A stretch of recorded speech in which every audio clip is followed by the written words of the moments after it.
There's still no word on the identities of 5 homeless people who've been murdered in Pretoria. It's come after another dead body was found in Sunnyside on Wednesday. Police are urging people to be vigilant and to sleep in groups. The fear among Pretoria's destitute is palpable.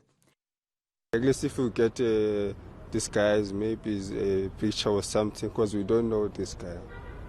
Even me, I was thinking going to Johannesburg to stay there, because these people is around Pretoria. So yeah, no, we are hopeful that the people are going to help us. I don't sleep very well by night, because every time if you hear something, you are awake.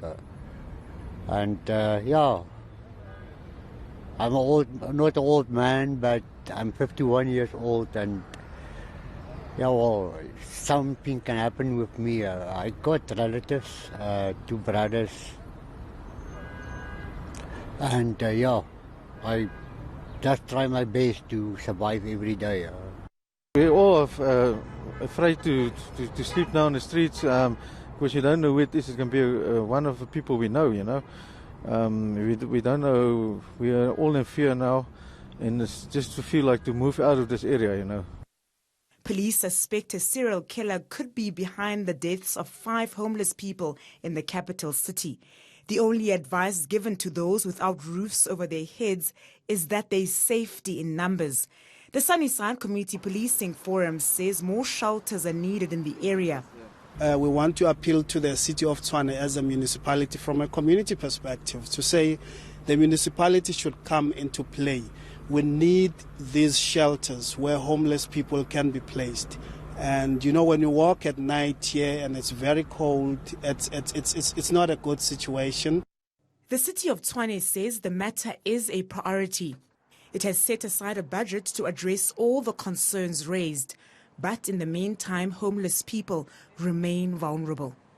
A high-level delegation from South Africa will visit Mozambique following a shooting incident between 2 neighbours. It happened on Sunday near the border around Ndumo in KwaZulu-Natal, where members of the South African National Defence Force are usually on patrol. It's unclear what led to the shooting. As ENCA's Khayelihle Khumalo reports, a board of inquiry has been set up to investigate.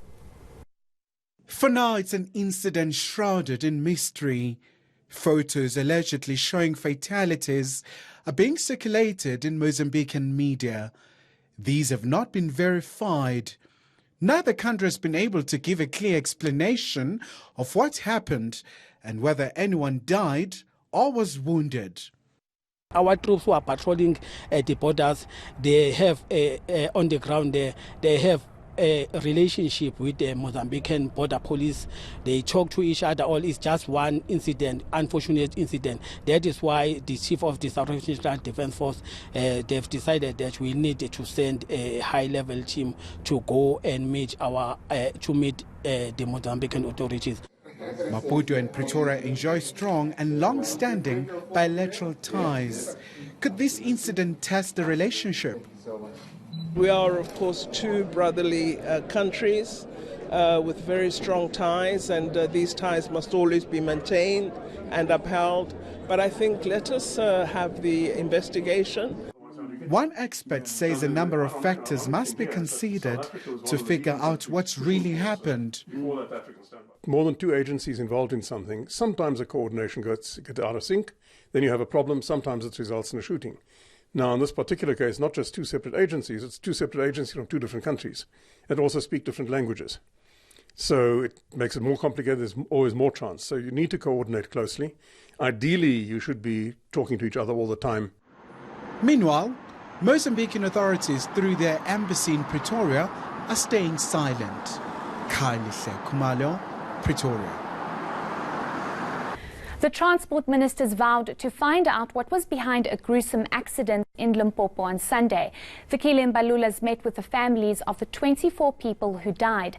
The Kharapiti village alone lost 11 teenagers in the crash between a bus and a minibus taxi. ENCA's Tehuacho Moahi visited one of the families and filed this report.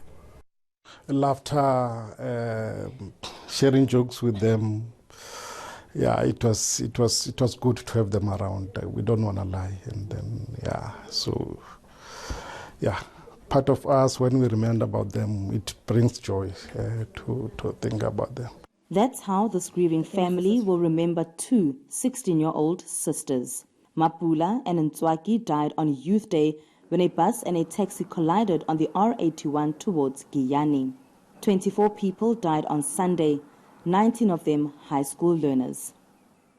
Those were two young girls full of life, ambitious, and then very cooperative, obedient.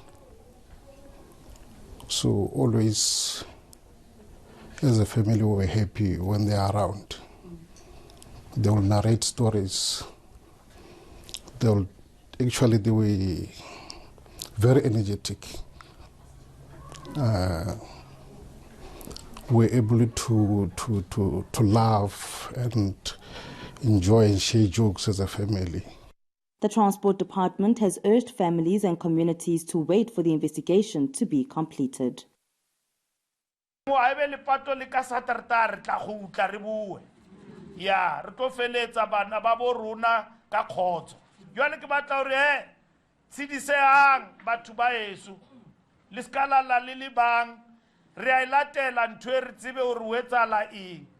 as the sun sets here, many families are still coming to terms with saying their goodbyes to their loved ones.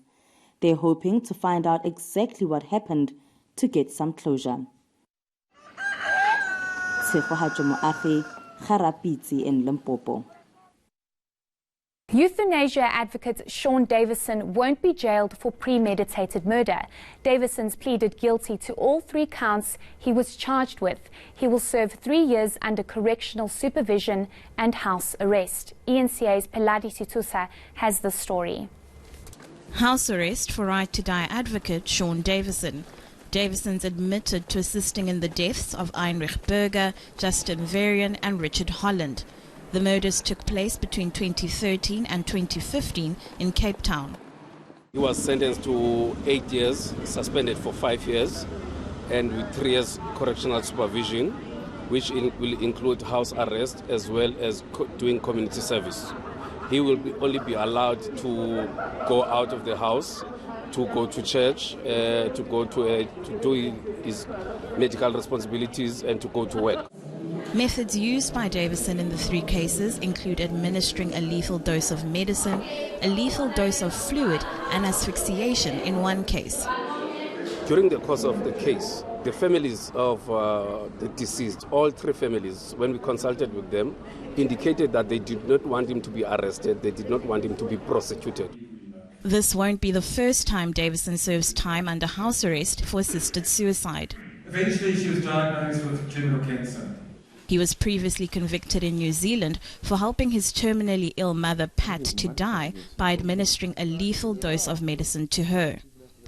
But the National Prosecuting Authority is warning this sentence isn't a blank check for those wishing to commit similar crimes. Assisted suicide is still illegal in South Africa. Peladi Situsa, Cape Town. Well, flu season is here and it's taking a toll on the economy. Details shortly. You're with Week in 1.